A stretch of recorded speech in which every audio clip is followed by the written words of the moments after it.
Welcome to An Author Dissects a Narrative with your host, Husna Haze. In this captivating series, we will unravel the intricate tapestries of your favorite movies, TV shows, games, books, and beyond. Prepare to embark on a journey of analysis and exploration as we uncover the hidden gems and profound themes within these beloved narratives. Remember to show your support by hitting the like button and subscribing for a regular dose of insightful content. Let's delve into the realms of storytelling together.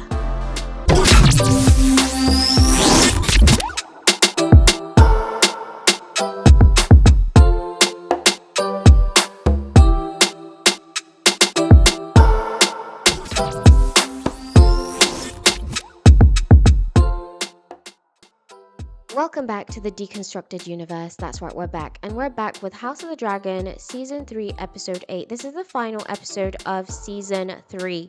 Now, this is the final time we're back for 2 years? Is it Season 4 dropping in 2028, I would like to say? Anyway, so they dropped these episodes globally at the same time, but depending on what region you're in, you watch it at a different time. So I watched this episode around, 7 a.m. this morning, and then now I'm only just getting around to getting my commentary all together. So obviously, altogether on the bat, this season has been consistent. I feel like I've given this season consistent rankings. It's been straight B's, apart from the episodes which have been fillers or the episodes which have been really slow. Now, I don't know if it's the budgeting or what, but somehow, somewhere, they always manage to put a filler episode there. I feel like we could have got to this battle a lot sooner within the season. So, obviously, altogether, in general, I feel like this season has been very frustrating in terms of what character motivations have been. If you know what happens in the books, you know that a lot of things have changed in terms of Helena, of Aegon, of Rhaenyra, of even Aemond, of the relationships and the dynamics within the show and the series. A lot of things have changed to fit this narrative that they've put on the screen, and a lot of it has been good in terms of some plots have been better, and some plots have been straight terrible. Okay, it's been bad. And it's really sad to say that, because I've really enjoyed the show, but I've been really frustrated with what's been happening on screen with some of these characters. Now let's break this down with Team Black and Team Green, as they have been marketing this and essentially how they've been pushing this.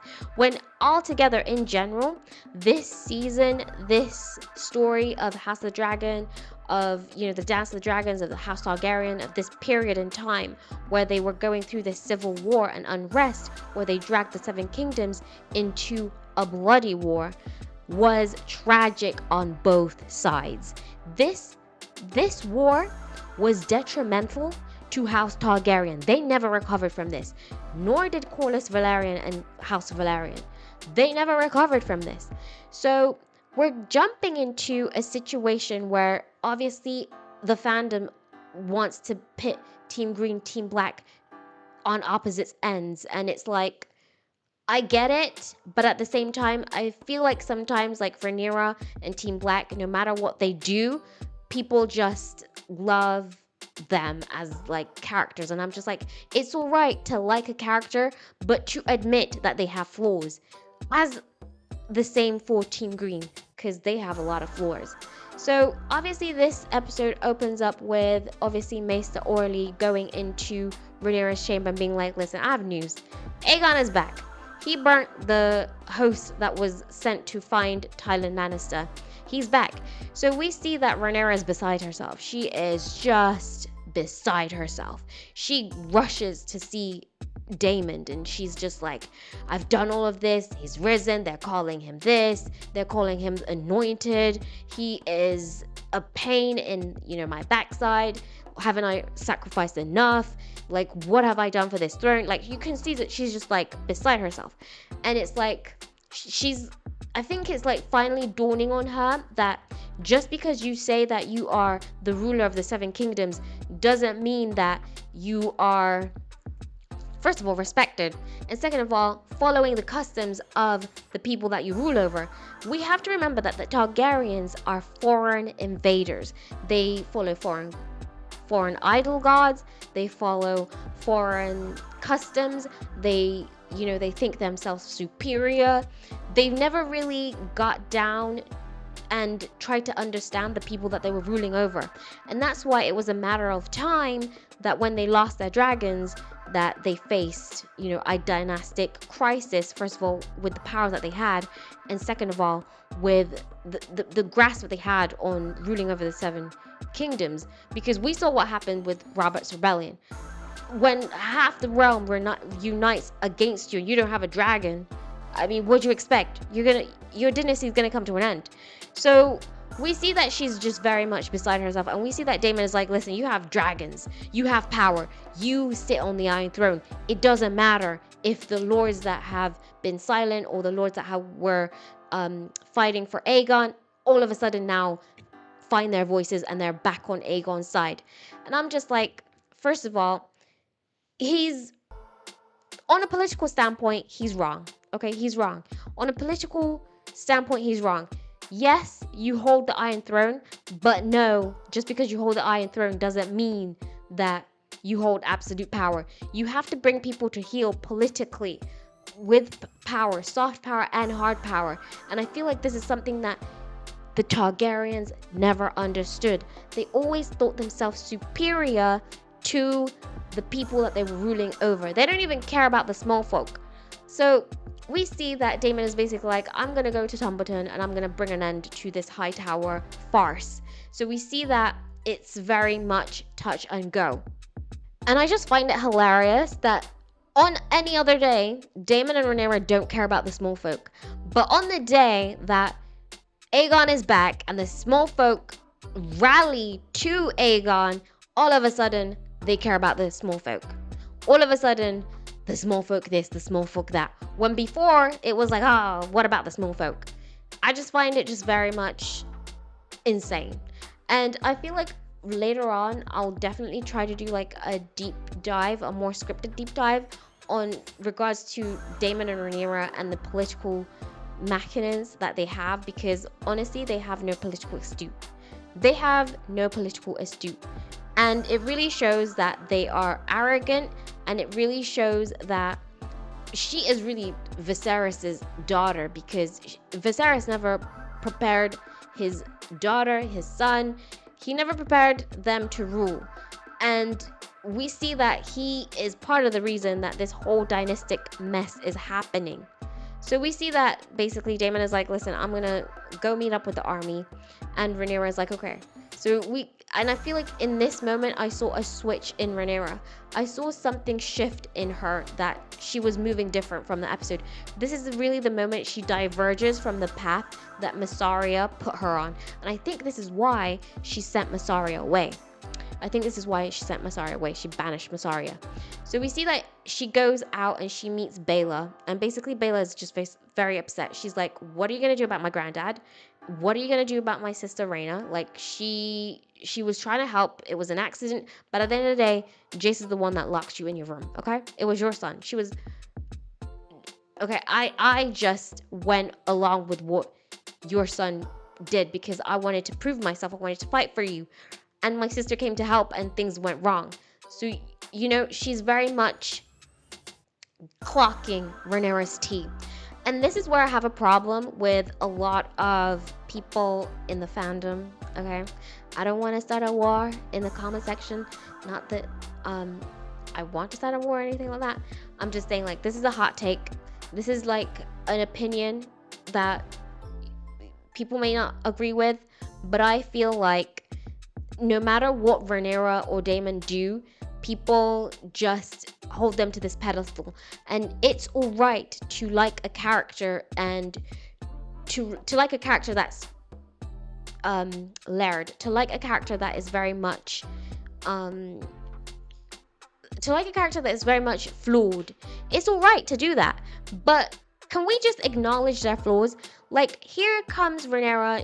Like, people, they put Alicent on this pedestal, but when Rhaenyra does the same thing, nobody talks about it.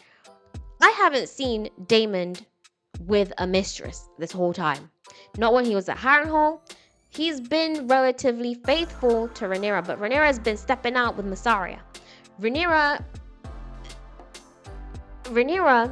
slept with Daemon on his wife's funeral and married Daemon a few weeks after Laenor Valerian's funeral, and became these children's stepmother. But when the script is flipped to Alicent, all of a sudden Alicent's terrible. Team Green are not even real Targaryens, and it's like, they're Targaryens, okay? Aemond, Aegon, Helena, Daeron, they're Targaryens. They are real Targaryens. They have dragons, they have the name, they have the blood, okay? For crying out loud, Helena is a dreamer, okay? You can't get more Targaryen than that. And they're dragon riders.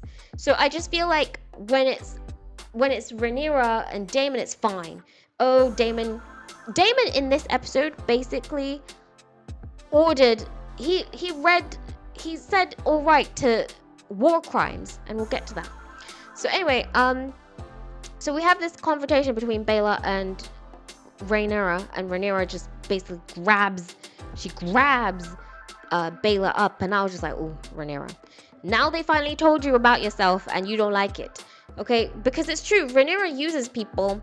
She doesn't really see the value in people apart from what they can provide for her, and she thinks just because she's named queen, she's named heir, people bent the knee to her, just because she's a dragon rider, just because she's a Targaryen, that just respect is given, that loyalty is assured. And it's like, no, politically, no. And this is what I find really frustrating about Daemon and Rhaenyra, because throughout this whole season, I know people are like, some people might say like, oh, like they ruin their characters, but it's like, no, it's a normal progression of what their characters are, in the sense of they're arrogant, and that arrogance spills over into the political decisions that they make. Whose great idea was it to give people you don't know dragons? Okay, that's the equivalent of like the president of the United States, or like the prime minister giving the nuclear codes to random people off the street. Okay, but we'll get to that. And I just can't believe, like, one of the lines that Rhaenyra sprouted to Baela was like, insolence runs in your blood. And it's like, girl, her blood is your husband's blood, your blood, and well, we can't say that it's her son's blood, because her sons aren't even Valerians, but they're Valerians by name. So we know she crashes out. She crashes out on Baela, and Baela is very much gagged. I was gagged, but I was like, Rhaenyra is operating in the same way that she operates with Hugh and Half, and she operates with Corlys, the way she operates with her allies. Are we forgetting that she left a whole council on Dragonstone? Those are people that were with her day one. I mean, I understand why she left them at Dragonstone, but at the same time, she should have done a bit better about how she went about that. And then we see Adam or Alan. Is it Adam or Alan? Okay, we see him basically welcome the Valerian host from Driftmark, the men that he's raised to defend the city. And they're like, what are we going to do about Corlys? And he's like, listen, I'm the future heir, so we're going to do what I'm going to say we're going to do. Because Lord Corlys knew the risks, and, you know, I'm your future liege lord, so we're just going to have to go with defending the city and Queen Rhaenyra. And I was just like, he's getting caught up with Rhaenyra, because his brother clocked him. His brother clocked him and told him, like, this is not who you are. Rhaenyra's moving funny, and you need to pump your brakes, and we need to figure out what we're going to do, regroup, and try to get Corlys back. But he didn't listen. He decided to go all in with Rhaenyra Targaryen. Like, a lot of things happened that were just very much an ending and tying up a lot of storylines, and then like a lot of stuff happened that I was just gobsmacked at. So we see that Ulf is basically drunk, And this is why Rhaenyra didn't want him down in the bars. So at Tumbleton, we see that Ulf is just drinking, enjoying his time, like with ale and everything. And we see that Ormond is getting ready to basically fight this war and defend the city. He knights Daeron. And we see Daeron is very much just stuck between a rock and a hard place. A rock and a hard place. Now, I want to talk about this thing when we go back to King's Landing, and Rhaenyra basically says, summon Lord Alan. I'm going to the High Sept because it's time for the High Septim to anoint and, crown me in front of the masses. And I'm like, girl, does it really matter if the High Septon crowns you or not? You don't even believe in the High Septon and whatever he is peddling, whatever your people believe in. You believe in the Valyrian customs, you believe in the Dragon Lords, you believe in that stuff. You don't believe in this, but she wants legitimacy. She wants the aura of legitimacy, because right now Aegon has a better story than her. He was burnt in battle, he's resurrected from basically the dead. Everybody's just like, he is the promised prince because he's promised to sit on the Iron Throne, as in like everybody thought you were dead, okay, and now you're back, and it's giving aura, very much aura. And when Rhaenyra did this, I was like, this just shows she doesn't really understand the people that she's ruling over, because she marches herself and Joffrey into the High Sept, looking for the High Septon to crown her. And the High Septon obviously refuses. He's like, no, I'm not going to do that. I already told you I'm not going to do that. And she's like, then it's treason. And she tells Alan to kill the High Septon. And I was like, Rhaenyra. Politically, this was a terrible decision to do. I just don't understand. And this is where I really just understood that she's on a different path. I can really see where it gets to the point where they're calling her Maegor with teeth, because this is very much giving Maegor. It's giving Maegor. But even Maegor was a bit smarter than this. So yeah. So Alan hesitates, and instead of, backing away, Rhaenyra's like, you're a Valyrian. You believe in the Valyrian way. Like, whatever this seven-faced idol god, whatever this thing is, like, it doesn't matter. Like, you don't even believe in this stuff. You're Valyrian. It's in your blood. And I'm like, okay, Rhaenyra, if it doesn't matter, why are you killing the High Septon? You don't need to kill the High Septon. You do not understand what... This is the equivalent of her killing the Pope. And not only is it the equivalent of her offing the Pope, it's the equivalent of her assassinating a key political figure. Well, she is basically assassinating a key political figure in broad daylight. She can't even have plausible deniability, guys. Okay, that's how bad it is. So all this is happening, and Aemond is literally back in... Where is Aemond? Aemond is in Harrenhal. So we see that he didn't die. Alyssa Rivers saved him. And not only did she save him, but we get to know a bit about her story. So basically, she is the way that she is. She's basically 100 years old. She's basically ancient. She's old. She's tired of ruling. She's tired of being stewardess of Harrenhal and basically capitulating to whatever lord has the title of Lord of Harrenhal at that time. So obviously we get to know a bit of like Alyssa Rivers' whole story. Obviously she is the mother of one of Lord Harren's sons who essentially like died, unfortunately. And not only is she the mother of that child, but she dabbled in things that she shouldn't have dabbled with, and now she's stuck with immortality.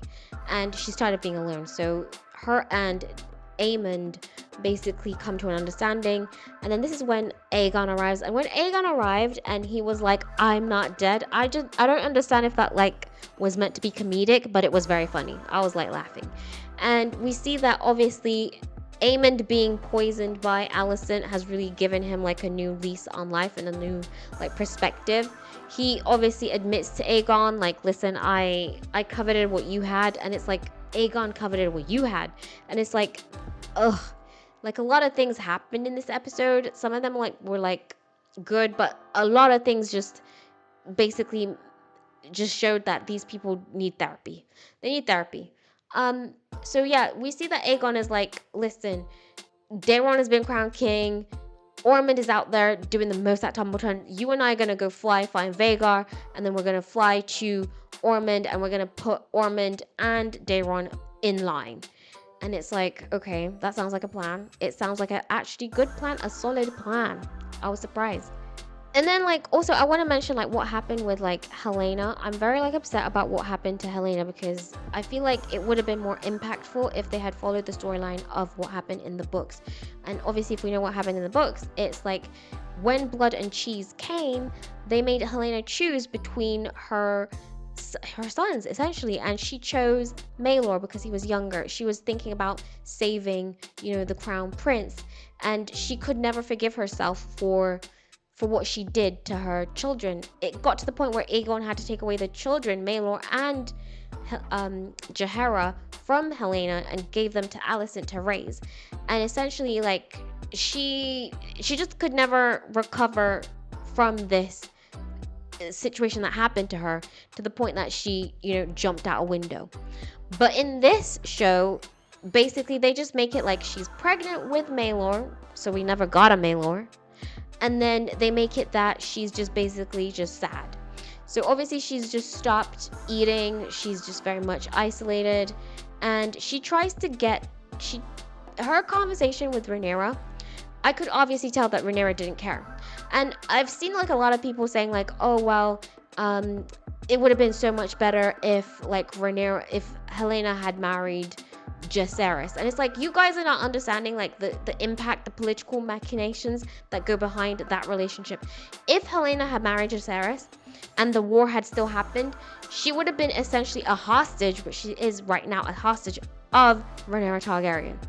It's like there's a lot of layered things going on politically that, first of all, Rhaenyra herself is not operating properly. And second of all, I'm just very annoyed both for Helena in the books and the TV show, because I feel like she could have been, she just deserved more. Helena is truly innocent. She deserved more. And her end is really tragic in this, because she tells Rhaenyra like basically like everything you like is ugly. This castle is ugly. Like this whole situation is ugly. Like this crown is ugly. Like what is so nice about this whole situation? And Rhaenyra is just basically like whatever. Rhaenyra does not care. Like you can see Rhaenyra is just like, when can I get out of here? Like, and we see that Helena tries to essentially like just like level with Rhaenyra, and when Helena starts talking like this, she's usually talking about prophecies. So she goes on a tangent about a beetle that eats like waste, and Rhaenyra's like, yeah, when summer comes you can show me to it. And Helena clocks it. She was like, you don't care. And it's like, Helena, when has your sister ever cared for you, your brothers? Never. Not even your children. She does not care. Okay? She does not care. So we see that she basically forces Helena to eat. Helena is basically held down and forced to eat. And I just thought this was very much a distraught experience for her. It was a distorting experience for Helena, who doesn't like to be touched. She's very much introverted, keeps to herself. And it was very much, I was just watching it. I was just like, oh, my girl Helena. Now, I skipped over a conversation that Rhaenyra had. I'm kind of like skipping from scene to scene in this. It's not a very much linear review, but it's just like a general one. So Rhaenyra basically tells Joffrey about the prophecy that Viserys passed down to her. And then on this, after the High Septon has been like assassinated, basically Rhaenyra steps out and has this huge speech in front of the small folk. And when this speech happened, I was just like, Rhaenyra, can't you read the political room? First of all, you're speaking in High Valyrian. These people don't understand High Valyrian at the end. You're talking about the prophecy, the prince that was promised. You're talking about like, you're the only one. It's like, you sound mad. Okay, your own council, Maester Orley, the Massive Coin, they all looked at you like you were mad. They exchanged looks that said, oh, is this woman all right? That's the look that they gave. And the small folk were silent throughout the whole thing. And they weren't silent because they were captivated. They were silent because they were like, this woman is crazy. And not only is this woman crazy, now we have the prophecy out in public, I guess. And we just see Joffrey. Joffrey's there. So this scene, I was just like, Rhaenyra, you're giving a speech to people that don't believe in the idol goals that you believe in. They're not really happy because you haven't been really administering the city properly, and you just killed the equivalent to the Pope. You think these people are going to be all right? And you're speaking in High Valyrian? Just dress yourself up as a foreigner, girl. You are a foreign invader with dragons and your own ways and customs. You don't care about them, about their ways of life. Like, that is what that scene was coded as. And I was just like, Rhaenyra, can somebody just pull this woman off this stage? Can we drag her off this? Where is the PR team? Where is the PR team to drag this woman behind like the keep doors or something? Because this is terrible. It's terrible. And then obviously like we go to Tumbleton, where obviously Hugh Hammer is, instead of being on his dragon, he's on the ground. And then we see that basically Ulf went missing, and we see that Ormond is just chasing after Ulf, trying to figure out where Ulf is. So we see that Daeron and I forgot his name. Daeron and Gwaine basically go behind Ormond's back and basically offer terms to Daemon. And Daemon is like, listen, like, I want Hightowers dead. Essentially, he's like, I don't care. Like, it's war. It's war. And we see that Ormond basically goes through some underhanded ways and essentially uses kids as human shields. And I don't know why I was even surprised that he used kids as human shields, but essentially he used kids as human shields because this is Westeros. And Daemon didn't care. I know people are like, there was a conversation about like, oh, like, go in there, open the gates, but Daemon didn't care. He basically gave the green light for war crimes to be committed by his army. Are we forgetting that scene? That scene was there, and I was just like flabbergasted that I don't even know why I was flabbergasted. This is Daemon. But at the end of the day, like, after this battle happened, I feel like Daemon's whole perspective on using dragons, warfare, and violence have shifted because Tumbleton was a bloodbath. So we see that Hugh is on the ground. Corlys is back in, like, basically Team Black. He's basically back at base camp, where basically he offers Daemon, like, listen, wed Rhaenyra to Daeron and give them, like, this side of Westeros, and that side of Westeros can be ruled by Rhaenyra. And Daemon's not having it. He doesn't care. So we see, like, the battle goes on. They're killing kids because they're using them as human shields.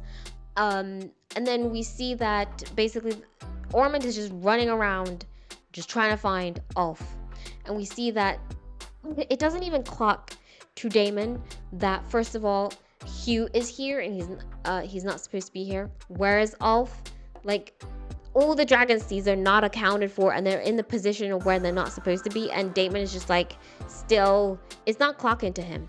He feels like he's so superior, that he's a dragon rider, that these dragon riders, like, they answer to him, that it didn't even like compute to him that they would betray him. Like, he just thought like, oh, I'm a Targaryen, I'm Daemon, like, my clout. I don't know what he thought. But anyway, like, the battle starts and it's chaotic. It's a bloodbath. We see that Hugh's family is basically gone. I mean, could you imagine? He fought for Rhaenyra and Daemon, never got the house, never got money, never got paid, lost his wife, lost his daughter, and now the army that he's been fighting for killed his wife and his niece and essentially like his sister-in-law. It was crazy. And then we see that finally Ormond finds Ulf, and Ulf is drunk, passed out in the lavatory. And we see that he basically goes ham on Ulf and tells him to get on his dragon. And I was like, why? Why would you do that when you know that that's what he faced when he was with Daemon. So obviously Ulf turns, starts burning up the army. We see Ormond dies. We see Daemon just at the end of it just confused. Like, he is just, oh, and I think Daemon met his match with that, what was it, like that guard who guards Ormond. Daemon met his match. I mean, Daemon was struggling there. He was struggling. If those wooden beams didn't fall, I think Daemon would have been a goner. So yeah, this episode was really, it was really like good and frustrating. And then we see that obviously my girl Helaena jumps. Okay, she jumps. And we see that obviously Mysaria, she was just very upset that, you know, things came to this. She tries to warn Helaena about not trusting Rhaenyra. Helaena jumps, and then we see that when Helaena jumps, Rhaenyra finally picks up the tapestry that Helaena was working on and sees all the different prophecies that Helaena was dreaming about. And we see that there's one in particular of Rhaenyra sat on the Iron Throne covered in blood. And I just think, like, the way Rhaenyra was moving, even her makeup was done different. It was made to look like she had bags under her eyes. This episode, I feel like this episode could have been episode 2 at the beginning of season 3. It could have been episode 3 of season 3. We could have had this battle sooner, and we could have moved on to bigger and better things throughout the remaining episodes. So I don't know, it's gonna be like another few years until we get the final of this story. But essentially, like, I give this episode like a B, like, only because it was good in terms of, I lie, I'm not giving this episode a B. I'm giving this episode a C. I'm gonna give this episode a C and a B for the battle. The battle was good. The cinematography was good. Essentially, like, I can only see, like, I don't know where this is gonna go next season. A lot of things have changed. It was a good episode in terms of tying up some loose ends. But my girl Helaena got it. I'm upset about that. I don't know what you guys thought about this episode, but this was very frustrating just because of some of the character decisions that have been made. And I just don't understand why Daemon and Rhaenyra are just surprised that people are, like, turning cloak. And it's just like, are they politically, like, ugh, I just don't understand. Anyway, guys, thanks for watching, and I'll catch you in the next one. Comment, like, subscribe, and yeah, tell me what you guys thought about this episode.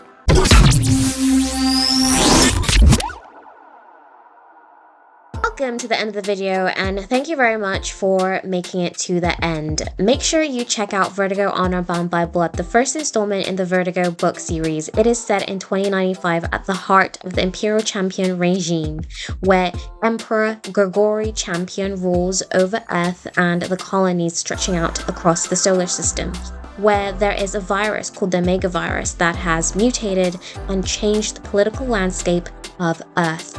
This is a story about factions, about coming of age, about the importance of being firm in what you believe in a world where bloodlines matter. What faction are you?